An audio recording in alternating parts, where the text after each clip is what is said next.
Hello, welcome to my channel or welcome back. I'm OK Savage. I make art, I write, and I make music and do a variety of weird things.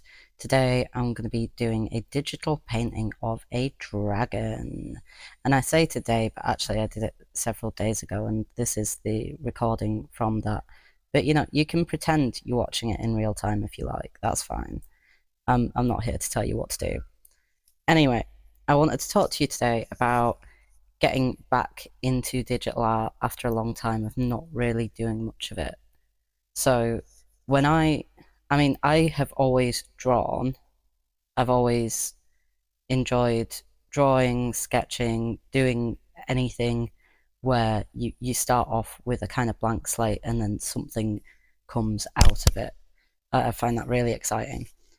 But I got really, really into digital art in my early to mid teens, and I did a lot of it back then. And it was a thing of, I remember something clicked when, so I used to use Paint Shop Pro 7, I think. Um, and I discovered that layers were a thing, and I got so excited, just like, you mean I can I can do things and layer them up. That's so cool. And there's an undo button and an eraser that doesn't leave scuffs. Oh my gosh. I was just smitten with it because suddenly all of these problems and issues that I had with kind of painting and everything, especially not having that much experience with actual paints yet, because I'd mostly used like pencils and felt tips and stuff up until that point.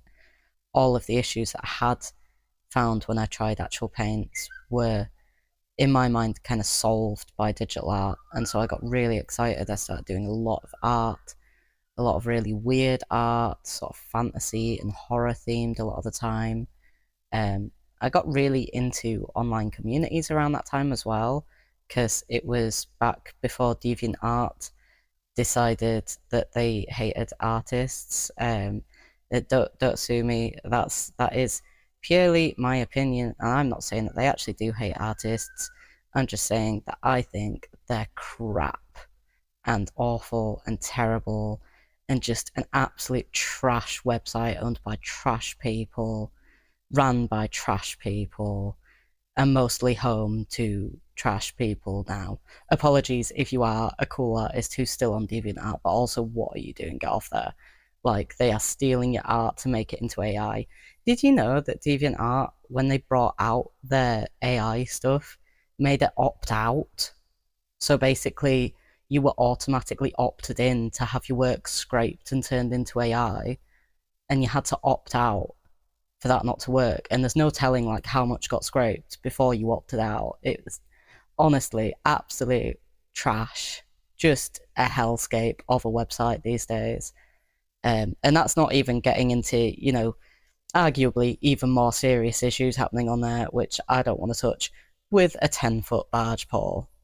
But anyway, yeah, very into online communities and stuff, which sort of spurred me on with my digital art because I met a lot of people who we'd kind of like collaborate with stuff, and I draw people's characters for them and do like little competitions and stuff. It was really fun. Um, but yeah, I got so into digital art that I kind of lost touch with bothering to get better at traditional art for a long time.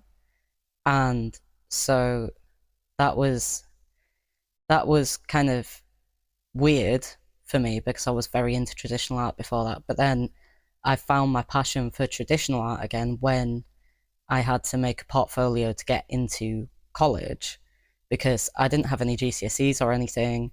And so my plan was to go do art at college because, like, oh, art, I enjoy art. I can just present a portfolio. I don't need any qualifications for this.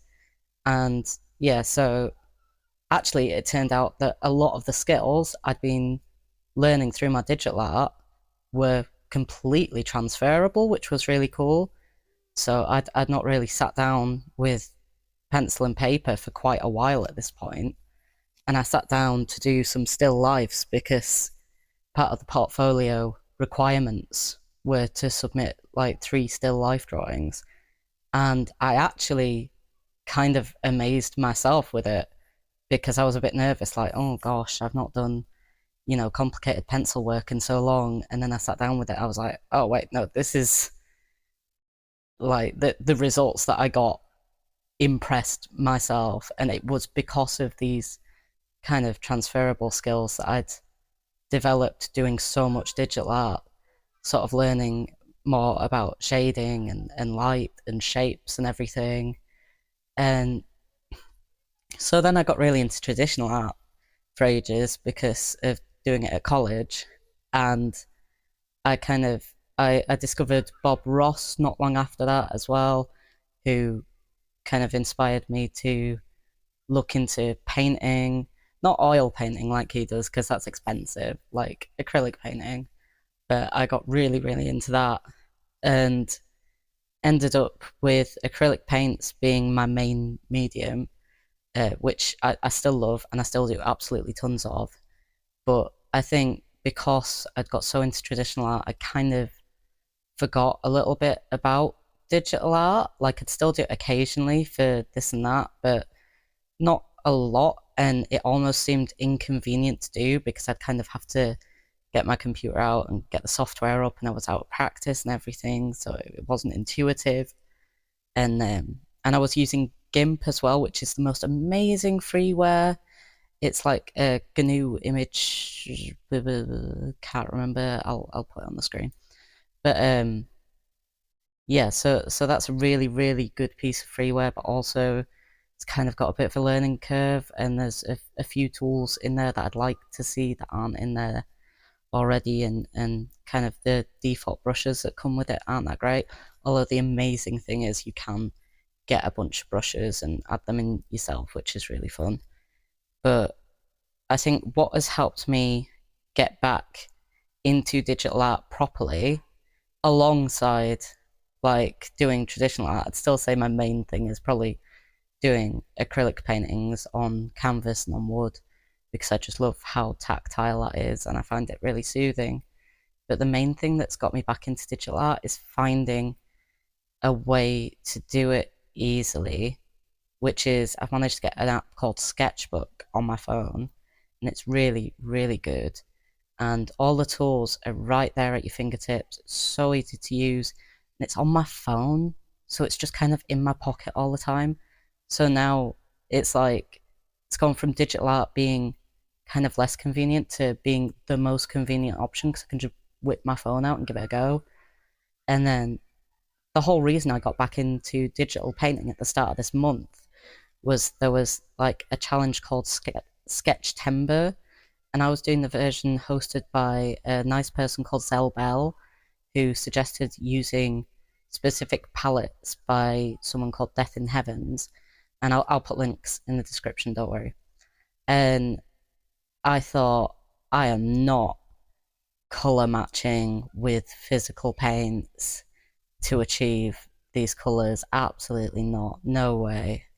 That's going to be a nightmare, And so I thought, well, I'll have to do it digitally then. And I thought, oh my God, how am I going to do this? How am I going to do this? And then I remembered about the Sketchbook app because I'd used it for a few things previously. And so then so far this month, I've been kind of doing digital drawings, like not every day. I missed a few days when I was busy with stuff and not well, but then kind of caught up with it. And so most days this month I've been doing digital art, and I've found it's actually been amazing. And the main thing that's helped me get back into it is just doing it.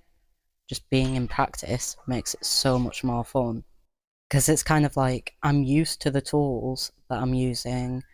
I'm used to the kind of workflow. I'm building up a workflow and a practice, and that has had the most impact out of anything.